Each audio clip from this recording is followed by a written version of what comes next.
And welcome to the Sachsenring in Eastern Germany for the latest instalment of MotoGP in 2025, where for the moment the sun is shining down on both myself, Jack Appleyard, and Lewis Suddaby. But as you say, for now the forecast does mean that we are expecting a slightly topsy-turvy weekend, which I think a lot of us are thankful for in some way, because a lot of you will be tuning in almost expecting that the result is a foregone conclusion on Saturday and Sunday, given just how dominant down the years Marc Marquez has been here. 8 victories to his name, looking for a record 9th around this Sachsenring venue. But for a couple of reasons, Lewis. One, when we went to the Circuit of the Americas early in the year, we were saying on Thursday how Marc was going to win by whatever margin he wanted to. That didn't go his way. And secondly, for that weather forecast as well, Marc has been speaking to us earlier and wanted to reiterate the fact that anything normally does and can happen in MotoGP, and you get the sense with that weather potentially coming in and throwing a curveball his way, it's not going to be the foregone conclusion that a lot of us were expecting ahead of the weekend. No, you can't say with any great certainty that any of the 3 days here this weekend will take place completely in dry conditions. There is rain forecast, particularly for Saturday. It looks like the worst day of the weather. It looks like it could be not a washout, but certainly wet for most, if not all, of the day. But there are showers, potentially thunderstorms in the area tomorrow and on Sunday as well for the Grand Prix itself. And Marc Marquez has learned already this season that there are no foregone conclusions. A couple of the Grand Prix, as you say, that he looked like he was going to win had he just kept himself on the racetrack. He didn't keep himself on the racetrack. Of course, Assen in its own weekend showed the ups and downs that you can have within a single weekend. Those 2 big crashes for Marc Marquez leading up to taking pole position or taking a place on the second row and then winning the sprint and the Grand Prix. He certainly had to take his bruises over the course of the Assen weekend, bounce back from all of them to win the Grand Prix, but he is taking nothing for granted, even with his formidable record here. But having said that, we can't stand here and say with real certainty that Marc isn't going to go into both the sprint and the Grand Prix as a huge favourite, given just how dominant he's been, not only at this venue, but with the form that he's finding at the moment as well. 6 straight victories, it's 3 straight Grand Prix wins, the first time he's done that since 2019. As we said, you're seeing the images at the moment of the 8 victories that he's managed to take here throughout his Grand Prix career. It's going to take something special to stop Marc from making it 8 consecutive victories come Sunday evening. Yeah, I said it around the time of Mugello when we were having the discussion about whether that circuit and Assen were weak tracks for Marc Marquez. He doesn't really have weak tracks. You don't win as many races and titles as Marc Marquez does if you are weak at certain circuits. But without question, these are his strongest, the likes of the Sachsenring, the likes of Austin, Aragon, and many of you will be already aware of this, but Marc Marquez does so well in predominantly left-handed circuits. There are 13 corners around the Sachsenring circuit, 10 of those are left, which just plays beautifully into Marc Marquez's strengths. But if you think back to some of his more recent visits here, because he hasn't won here since 2021, broke a finger here last year and injured his ribs as well on the way to finishing. Huge crash that. Had a huge crash. He then had those big moments in 2021. It was really, I think, this weekend in 2021 which ultimately was the straw that broke the camel's back. 23. In terms of his Honda career. 2023, you're right. In terms of eventually just running out of patience and running out of morale, I think, with Honda. So it's not been all success for Marc Marquez here over the years, but without question, if you include his Moto2 victories and his 125 win, he's won here on 11 separate occasions. Of course, since we're last with you, we brought you the news at the conclusion of that Dutch TT of the injury that Alex Marquez sustained on his left hand. Still waiting for him to have the full medical clearance to participate this weekend, but we fully expect him to get the green light and to be competitive. To be competing this weekend, competitive this weekend, a different question, given the fact the injury on the left hand, that the worst possible injury you could have, when here all you do is go left. Yeah, from turn 3, the Omega corner, you are left all the way through until turn 11, the waterfall section, which takes you to the end of the lap. It is going to be a challenge for Alex Marquez. He may be one that won't be too disappointed if we do have a little bit more wet running than dry running this weekend, slightly less physical, but your left hand doesn't really get much of a break around a circuit such as this, because so much of the circuit is taken on the left-hand side of the tyre. So he is going to have to go through the physical pain barrier this weekend without any question. Alex Marquez is going to have a huge challenge ahead of him, but he's answered every every question that's been put in his way so far this season. He's riding better than he has at any stage this season, and certainly this weekend he'll be confident, if he's anywhere near full fitness, of challenging Marc Marquez to at least be on the podium again. So of course it was here last year when we saw them share a MotoGP podium for the first time. Yeah, he's going to have to limit the damage, you feel, this weekend. Already 68 points, Marc Marquez's World Championship advantage. As we're saying, we feel as though that is going to grow over the course of the weekend before then heading on to Brno next weekend. Excited to get back there, let's just say. But we also feel that could be another happy hunting ground for Marc. Good news, though, when it comes to Brno. We're going to speak about the contenders for Marc Marquez this weekend in a moment. But before that, though, great news is, if you have been living under the rock and haven't been across social media, is that the world champion Jorge Martin, at long last, will be back next time out at the Czech Grand Prix. The number one was able to participate in the new rule that was brought into place this year, a injured rider one-day test that took place in Massano yesterday. Of course, our very own Luca Espanyol, our own cameras, were there on the ground to catch up with Jorge Martin following the conclusion of that test. So before we hear from Paolo Bonora and get the fully up-to-date news from Aprilia, let's hear what Jorge had to say yesterday at the conclusion of that one-day test. Jorge, good to see you back on track on a MotoGP bike. First of all, how are you feeling physically after being on a MotoGP bike for the first day in 3 months? Yeah, I'm really happy to be here. It's been a difficult journey to arrive. Finally, after more than three months, I'm back on a MotoGP bike, so I'm super happy.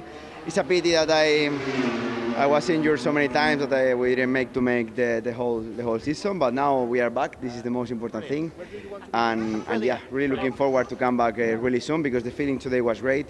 We did a great job, I think, from the beginning, from less to more and more during all the day. And finally, we were able to work a lot during this day, so I'm super happy and I'm ready for what's coming. Obviously, today was a huge step in your recovery. We know you won't be at Sachsenring, but when can you expect you back on track?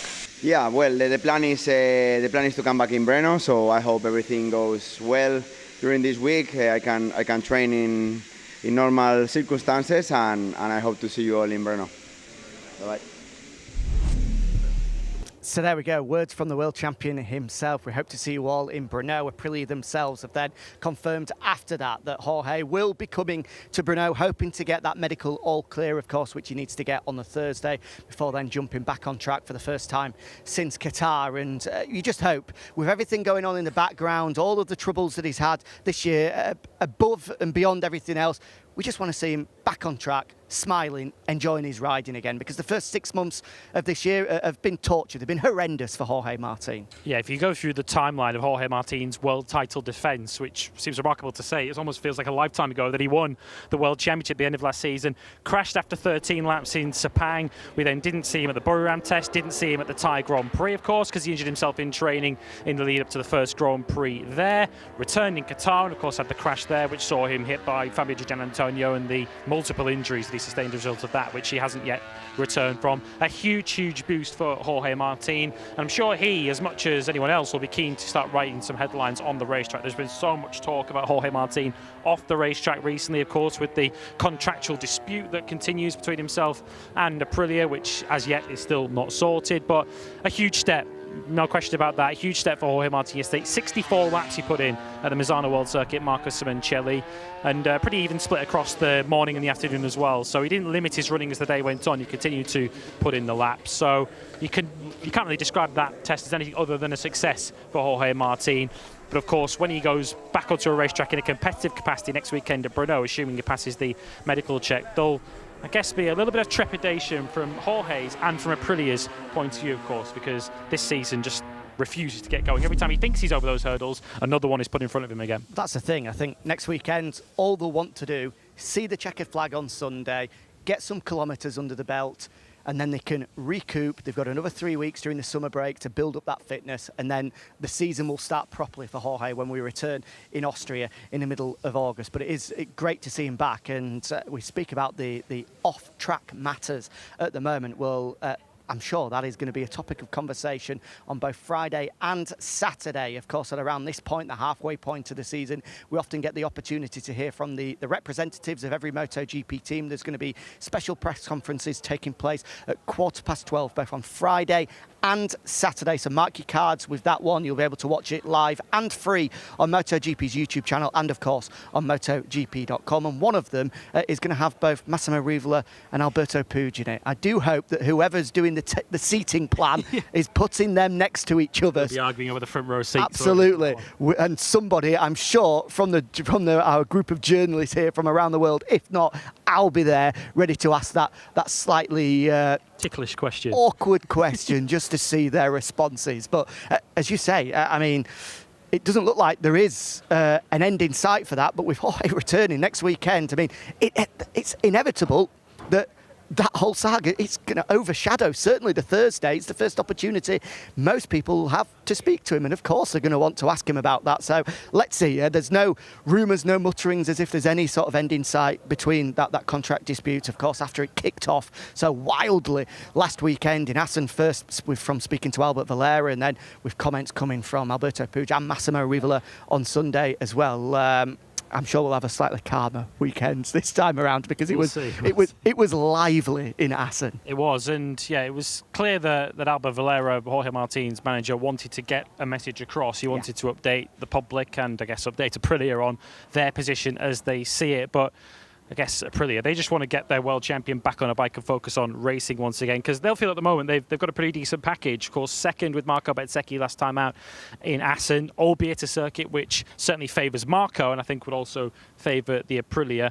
And Jorge Martin, of course, has not really been able to ride that bike at full fitness at all so far this season, save for about a dozen laps in Sepang at the start of the year. So Aprilia still are none the wiser as to just how competitive they can be with Jorge Martin on that bike. And I think they're as keen as we are to find that out. Yeah, absolutely. Right, let's walk down towards the Aprilia box then, because we are going to hear from Paolo Bonora to get the latest on how that test with Jorge Martin went, but also, as you mentioned, to touch on the performance of Marco Bezzecchi of late. I think there was a stat running around that outside of Marc Marquez over the past 4 or 5 Grand Prix, nobody scored more points than Marco Bezzecchi, of course helped by that brilliant weekend last time out.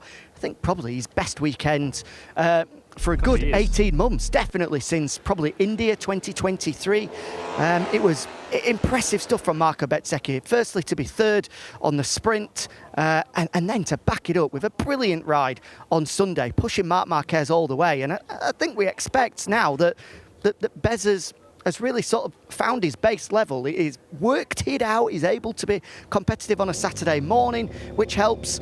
And that gives him a great chance then to be fighting when it comes to Saturday. Well, that was the big difference, wasn't it? As you mentioned, getting himself on the front 2 rows of the grid, which he hadn't seen so far this season. Assen was the first time all year we'd seen him qualify in the top 6, so a huge difference that makes to anybody's weekend, of course, because you're not finding yourself in the middle of the pack, you're not finding yourself with all that hot air on your front tyre. When you're in a group, you can get yourself to the front of the field as quickly as possible, and Marco Bezzecchi was able to do that. We thought they'd made that step on single lap performance back in Mugello, but that proved to be something of a false dawn in the end. They qualified deep in the pack. That, though, did then change in Assen. Of course, we do have to, I guess, as I mentioned, put in the caveat, quite possibly Marco Bezzecchi's best circuit on the MotoGP calendar. So we might get some firmer answers this weekend as to just how strong Aprilia are on a consistent basis. You can see Diogo Moreira just in the background there, of course, victorious last time out in the Moto2 World Championship for Brazil, the first ever Brazilian winner in Moto2. That's a name that is being continually linked maybe to a move to MotoGP next year. I was hoping to grab a word with him, but it looks as though our colleagues at TNT Sports have managed to grab him for something I'm sure you're going to be able to enjoy over the course of the weekend. Right, I can see Paolo here, so let's walk down in this direction. Let's get in front of the Aprilia boxes to grab a word with the ever-lovable Paolo Bonora. Is there a man in the paddock that brings so much joy to so many people as Paolo Bonora? Here he is, our good friend of the show, Mr. Bonora. Ciao. Come stai? Ciao. Molto bene, grazie. Oh, fantastic. I was saying, you always put... And your Italian is getting better and better. Well, I have a good teacher. Me and Paolo on a Sunday morning will often catch up and translate a little bit of Italian for me, some English for him. We're making progress together. Yeah, absolutely. Now we are looking at this is a good sunshine. I don't know for how long it stays, for sure. It is quite different, the temperature, compared the Asse, in particular the Mugello weather situation. To be honest, we know that here we will have something up and down regarding the temperature and the sun or rain, but we are prepared. Right, let's talk about yesterday. A great day for Aprilia. The rule that you guys pushed to put in place was put to great use. Jorge back on the bike. We could see him smiling. How nice was that for everyone to see the number one back out there on the Aprilia again for what must have felt like a very long time? Yeah, you say two key points. One, the regulation, because we are so happy that we were the first to push for this kind of rule, and we are so happy that we are the first to use that rule, because we are fully convinced about the possibility to have the one injured guy to test a MotoGP bike. It is useful for the team, but in particular for the championship, because you never know about the health situation. Pushing at with this kind of bike, with this performance, this brake is not easy. So it is necessary to understand before jumping on such a high-level championship to test the health situation of the rider. And to be honest, you said another good word, happy. Yes, he was very happy, and we are happy as well, because his health situation is getting better and better. For sure, he will have a medical check before Brno. He will be in Brno. 100% he will be in Brno. And probably on Thursday he will have a medical check, and after the medical check, if he is declared fit, we have in plan to have him during the weekend. So happy, Aprilia Racing is happy about the rule and is happy about the yesterday test, because it was not something special yesterday. The plan was absolutely to let him get in confidence with the bike, and in particular work on the movement and remember the way to use a MotoGP bike. So keep working on this, and we will see in the next days. And of course, it's great to give an injured rider the chance to test his body, but also not what the rule is for, but given the way that this year has gone for Jorge, I mean, any kind of lap is a good lap. It's knowledge, it's learning, because he's had no opportunity whatsoever to try the bike this year. Yeah, absolutely. He unfortunately he did not many laps. I don't know how many, but it is not enough. Less than 100, I would say. Yeah, probably you are right.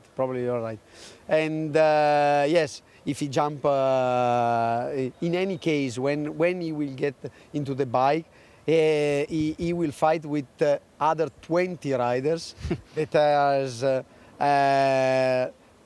tons of laps and a lot of mileage with the bikes. So it will not be easy for him. And each lap is useful to get into the rhythm.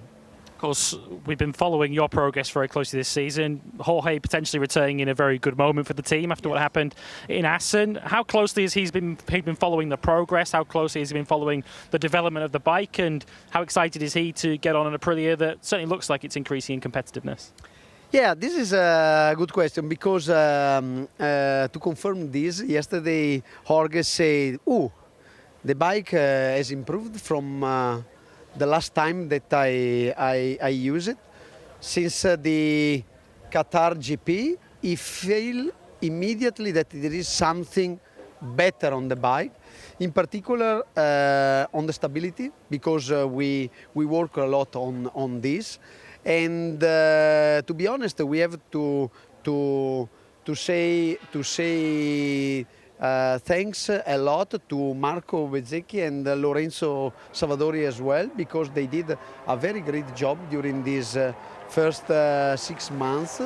And yes, Jorge confirmed exactly that the comment that he did during not a lot of lap that he did.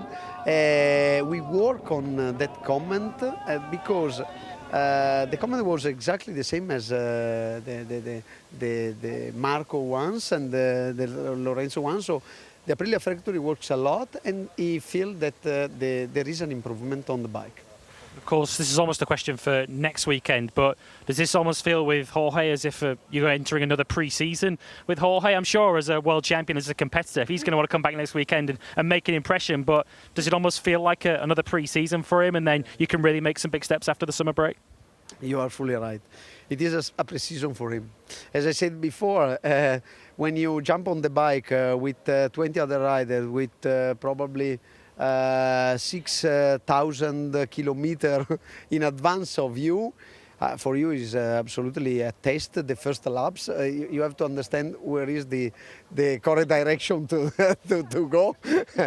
No, we take in a very, very calm way, and we follow his recovery in a very, very smart and calm way to be sure that he will get into the rhythm in the correct time. Paolo, great to see you as ever, and so hopefully this is another good weekend for you and Marco and Lorenzo. There we go. Great to chat with Paolo as ever, and yeah, exciting to have the #1 back next weekend. And I was going to say exactly that same question. It feels a good moment to return, and Brno as well, a circuit that you can go to knowing that everyone's going to be on a bit of a blank slate, really, so that might just help him sort of have a little bit of a boost, not to see him as far back as maybe if we went to a venue where most of the grid are going to have quite an advantage when it comes to data and knowledge. Yeah, I guess Yamaha and Honda slightly ahead of the curve with that one, and they have tested there very recently, but generally you're right, everybody's going to be going there on a clean slate. Nobody's been there competitively since 2020. We're so excited to get back to Brno. Of course, we've got this weekend to get out of the way first, but Jorge Martin just wants to get back to riding. I'm sure he doesn't enjoy the headlines, even if many of them have been started by him. He doesn't enjoy them as much as anybody. He wants to go back to making headlines on the racetrack, and he must know, looking at the performance at Aprilia at the moment, that once he is fully fit and fully firing on that bike, he's got a package he can work with. Absolutely. Right, let's speak about the people that might be able to take the fight to Marc Marquez this weekend. One of them, well, we don't expect him here at the front, but speaking about injured riders, great to have just firstly Luca Marini return, but unfortunately we are one Honda rider down, Somkhat Chantra, since we were last with you, an injury in training, meaning that he's going to miss both this weekend and next. Will be replaced next weekend by Taka Nakagami. But I think when we're looking at challenges to Marc Marquez, we build Mugello, we build Assen as finally that head-to-head with Pecco Bagnaia. We saw it in Spates, we saw it at the start of Sunday's Grand Prix in both Mugello and Assen. Is this weekend one where Pecco can take the fight to Marc and finally bester the 6-time MotoGP king? Well, we caught up with him earlier, and here were his thoughts out of this German Grand Prix.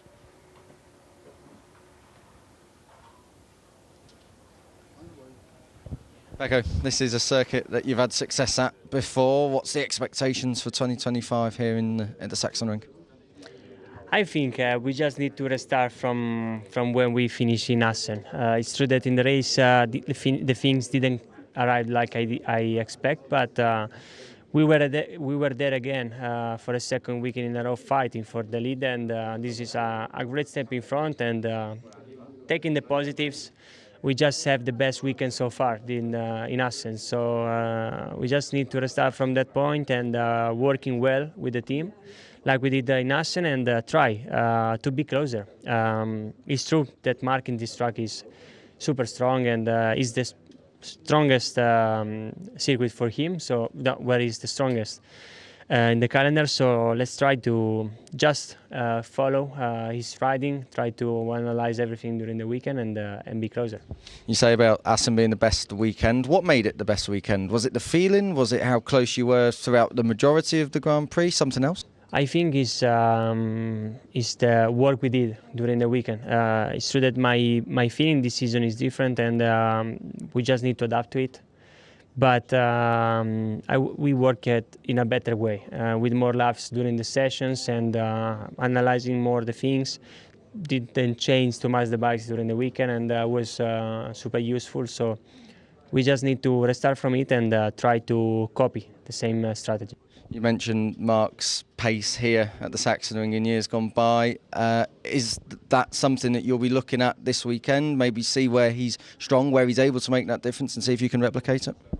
I remember well from last year where he was marking a difference, and I just saw many races from the past, and he's making difference in the left corners, and this track is all on the left. So it will be important to try to do corner 4, 5, 6 like him, because he was marking the difference there, and be competitive also in the last corners, because it's very important also for the straight. Do we expect a battle?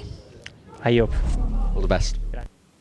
So do we. Yeah, absolutely. We hope that there's going to be a big fight on both Saturday and Sunday. And yeah, we did see a great video behind the scenes cameras catching Gigi Dall'Igna climbing over Parc Fermé to tell Pecco, come on, put a smile on your face. It wasn't a bad result, but when he came to speak to us in the media earlier, he was saying, you know, I'm always going to be disappointed. I'm a world champion. I want to win races. And he felt that he was the fastest man in Assen. He had the pace to win, but just couldn't put it together. So let's see if he can turn it around. I mean, it would be quite the coup if he was to stop Mark here of all places. Yeah, well, this will be the mother of all underdog shocks if Pecco Bagnaia can beat Marc Marquez here. Of course, did that last year, aided by the late crash for Jorge Martin, but of course Marc Marquez was on a year older bike. Pecco Bagnaia, as you say, was the fastest rider through much of the Dutch GT weekend, but never really got to the front of the field for long enough to really use that pace. Marc Marquez was able to get ahead of him in those early stages at Assen, and once Bagnaia had bikes ahead of him, he just couldn't overtake his way back to the front, could he? Those front-end problems that he's been grappling with for much of the year really are exacerbated when he's in a pack, when he's behind other riders. He's getting the hot air on his front tyre, the pressure's going up, and he loses that front feeling and often tucks the front. So Bagnaia, if he's going to win Grand Prix, needs to get himself ahead and stay ahead. He can't do it through coming back through the field and overtaking in the race. And I think that's what will really frustrate him, because he qualified ahead of Marc Marquez in Assen, looked faster for much of the weekend, but once again saw Marc beat him to victory in both the sprint and the Grand Prix. And what you saw with Gigi Dall'Igna telling him to maybe smile a little bit more, what you ultimately saw there was a window into a world champion's mentality. If he's not winning, he's not happy. Yeah, absolutely. The one concern for Pecco this weekend, although there aren't any huge heavy braking zones, turn the first corner and then as at the bottom, the penultimate corner at the bottom of the waterfall as well. But he said the big issue is not only have I got problems under braking, real heavy sort of duress through the front tyre, it's also braking on angle, which you do a lot here. So let's see if he can find an answer to those problems. They certainly have made a step. Yamaha, again, huge question mark for them is what they can do in race trim. It seems obvious now that we're going to go into Saturday morning and in dry conditions we'll be saying Fabio Quartararo's got a brilliant chance of being on the front row, even on pole position. But as we so often say, pole position, it gets you a nice watch, but no World Championship points. And right now, Yamaha needs some World Championship points because they've not been able to score many over the past few Grand Prix. Yeah, Fabio just whistled past your ear as you said that. I don't think he heard you. But if the World Championship points were handed out for qualifying, Fabio Quartararo would be fourth in the World Championship right now. So good he has been on a Saturday morning. But as you say, that only gets you to the front, doesn't ensure that you're going to stay there over the course of 30 laps that we have on Sunday here. So there's no question that Yamaha have been unlucky at times. Of course, Silverstone, they were going to win the race before the ride height device packed up. But you've got to ultimately take advantage of those weekends when you're strong, because Yamaha accepts that they've got a motorcycle that still has its weak points. When we're into low grip circumstances, they do struggle, and that might concern Fabio Quartararo and Yamaha here. If we have a lot of wet weather and a lot of running on wet tyres, Yamaha haven't exactly proven too strong, have they, so far in wet conditions, to put it mildly. So Quartararo and Yamaha, I think, will be slightly concerned by that. But this is a circuit where the lack of straight line speed might not hurt them, but if we have some mixed conditions, then that might not necessarily play to Yamaha's hands. Yeah, I mean, that left-hand side of the tyre gets a real battering throughout the course of a Grand Prix weekend as well, so that might be a concern for them. KTM, what can they do? Again, positive for Pedro Acosta knocking on the door. You feel that first podium isn't too far away. The good news is he's coming up in a press conference now, so we'll be able to see how confident Acosta is. Joining him in the press conference is Fabio Quartararo, is Marco Bezzecchi, and the man looking to reclaim his crown and to be officially confirmed once again as the King of the Ring for the first time since 2021. The World Championship leader, Marc Marquez, headlines this, the pre-German Grand Prix press conference.